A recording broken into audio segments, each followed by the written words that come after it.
வணக்கம், நான் உங்கள் வடவாடி கார்த்தி. இன்னைக்கு என்ன பார்க்க போறோம்னா போண்டா தாங்க பார்க்க போறோம். போண்டாவை பார்க்க போறோம்.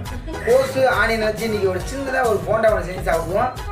மறக்காம இந்த வீடியோ பார்க்கறதுக்குள்ளேயே பிடிச்சிருக்குன்னு நான் சொல்லுவேன். இருந்தாலும் நீங்கள் எது மனசு வச்சு கொஞ்சம் எனக்கு ஒரு நல்ல ஆதரவு தரணும். கோசு போண்டா எப்படி செய்யுதுன்னு சொல்லிட்டு ஒன்றுனா சொல்கிறேன். வீடியோக்குள்ள வாங்க.